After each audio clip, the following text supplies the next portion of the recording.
Hey parents, I need to talk to you about something that's probably happening in your house right now, and you don't even realize it. It's something so subtle, so seemingly innocent, that most of us do it without thinking twice. But according to Donald Winnicott, one of the most brilliant child psychologists who ever lived, this one thing can seriously damage your child's sense of self-worth. I'm talking about a form of rejection that doesn't look like rejection at all.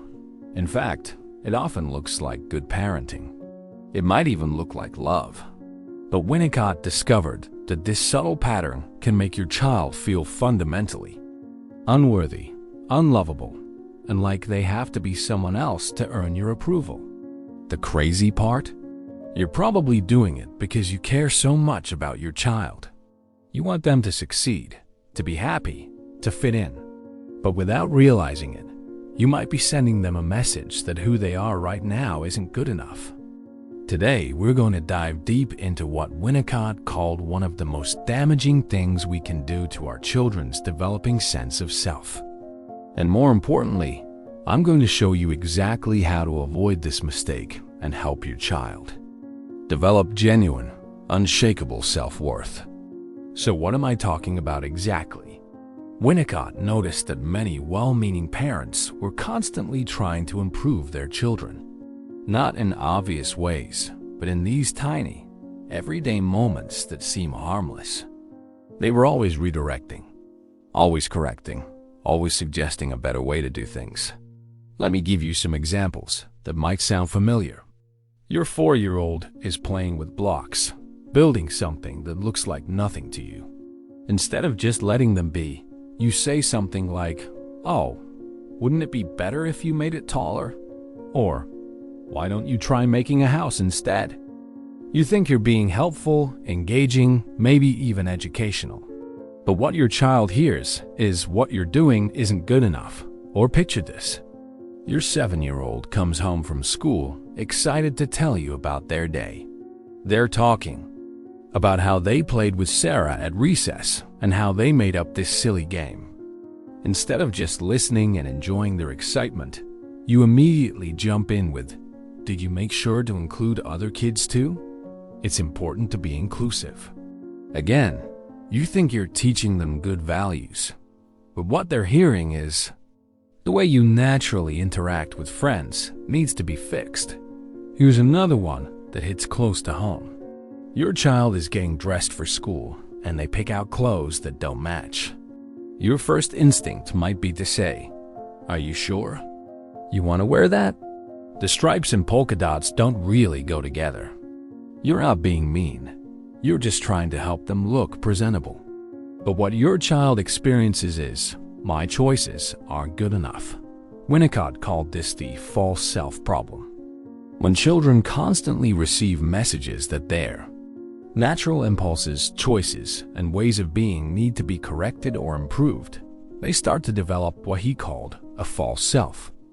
This is a version of themselves that they think will be more acceptable to you and to the world. The real problem isn't that you're giving feedback or guidance. The problem is when this becomes the primary way you interact with your child. When most of your responses to their natural expressions involve some kind of correction, suggestion, or improvement, you're accidentally teaching them that their authentic self isn't lovable or acceptable. Think about it from your child's perspective. They're constantly putting themselves out there, showing you who they are, what they like, how they think. And if most of the time they're met with suggestions for how to do it better, what message do you think they're receiving? They're learning that love and approval come with conditions. They're learning that they need to be different than they are to be worthy of your positive attention. Winnicott understood something that many of us miss. Children don't just need our love. They need our acceptance of who they are right now in this moment, without any improvements or modifications. They need to feel that their authentic self is not only acceptable, but actually delightful to us. Now, I want to be really clear here. This doesn't mean you never guide your child or set boundaries. That's not what we're talking about. What we're talking about is the difference between responding to your child's authentic expressions with acceptance first and responding with improvement suggestions first. Let me explain what this looks like in practice. Remember that 4-year-old building with blocks? Instead of immediately suggesting improvements, you might say, "Tell me about what you're building," or "You're really concentrating on that," or simply, "I love watching you create." You're showing interest in their process, not trying to direct their outcome. With the 7-year-old telling you about their day, instead of immediately jumping to lessons about inclusion, you might say, "It sounds like you and Sarah had so much fun," or "You're really good at making up games," or "I love seeing how excited you get about playing with your friends."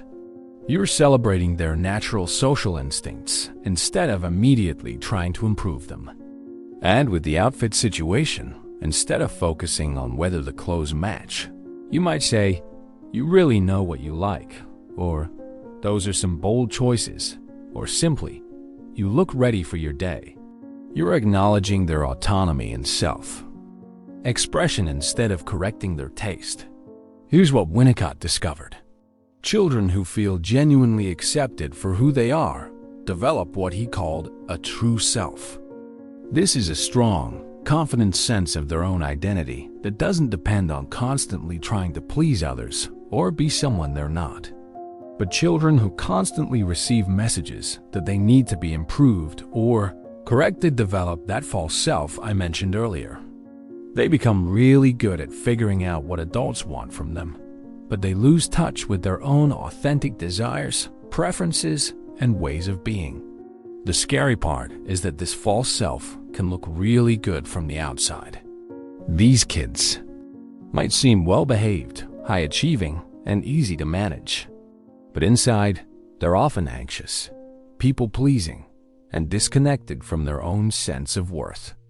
Winnicott noticed that these children often grow up to be adults who struggle with self-esteem, who have trouble making decisions, and who constantly seek approval from others. They never learn to trust their own instincts because their instincts were always being redirected. So how do you know if you're falling into this pattern? Here are some things to pay attention to. Do you find yourself frequently making suggestions about how your child could do things better? When your child shows you something they've made or done, is your first response usually some kind of feedback about how it could be improved? Do you often redirect your child's natural play or interests towards something you think would be more beneficial?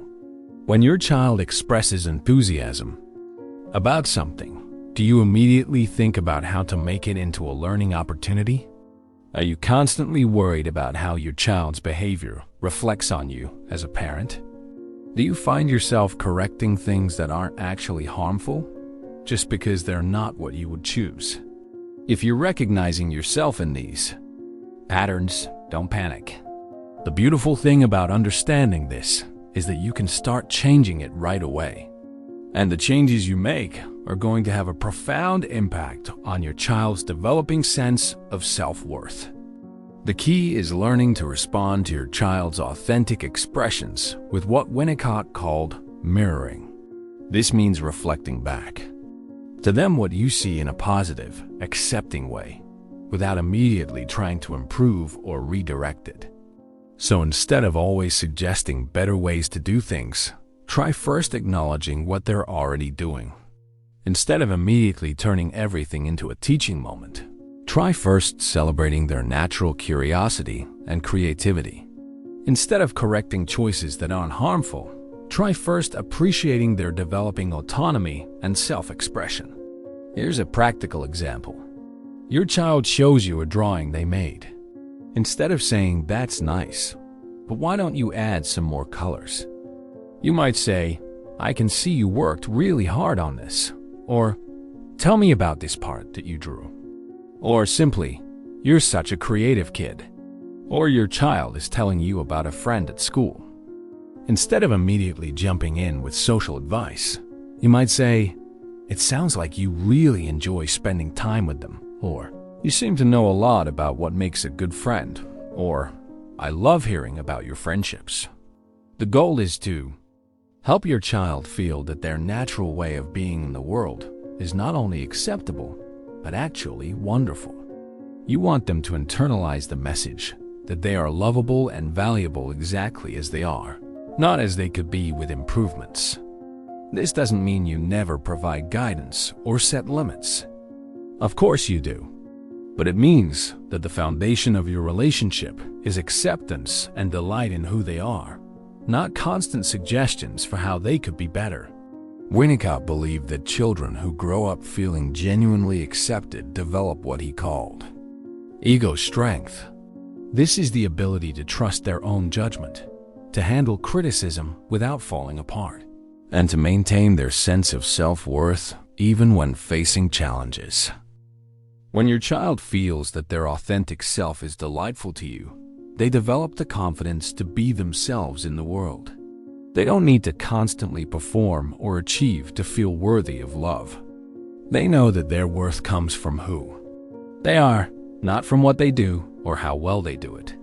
Here's what's really beautiful about this approach. When children feel genuinely accepted, they actually become more open to guidance when it's needed. They don't resist your input because they're not constantly defending themselves against the message that they need to be different. Think about it in your own life. When someone accepts you as you are, you're much more likely to listen to their feedback than when someone is constantly trying to improve you. The same is true for children. So starting today, I want you to try this. When your child shows you something they've done, made, or thought about, resist the urge to immediately improve it. Instead, first show genuine interest and acceptance. Ask questions about their process. Celebrate their creativity, their effort, their unique perspective. When your child tells you about their day, their friends, their experiences, resist the urge to immediately turn it into a lesson. Instead, first show that you're genuinely interested in their world. Reflect back what you're hearing. Let them know that their experiences matter to you.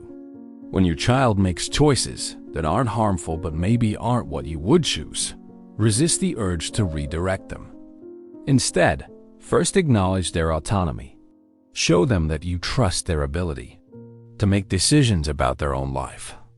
Remember, you're not just raising a child who behaves well or achieves highly. You're raising a human being who needs to feel fundamentally acceptable and lovable. And that feeling starts with how you respond to their authentic expressions of themselves. The goal isn't to eliminate all guidance from your parenting. The goal is to make sure that acceptance and delight in who your child is forms the foundation of your relationship. When that foundation is solid, everything else, guidance, boundaries, teaching, becomes so much more effective. Your child doesn't need you to constantly improve them. They need you to see them, accept them, and delight in them. They need to know that their authentic self is not only good enough, but actually wonderful. When you give your child this gift of genuine acceptance, you're not just helping them feel good about themselves in the moment. You're helping them develop the kind of deep, unshakable self-worth that will serve them for their entire life.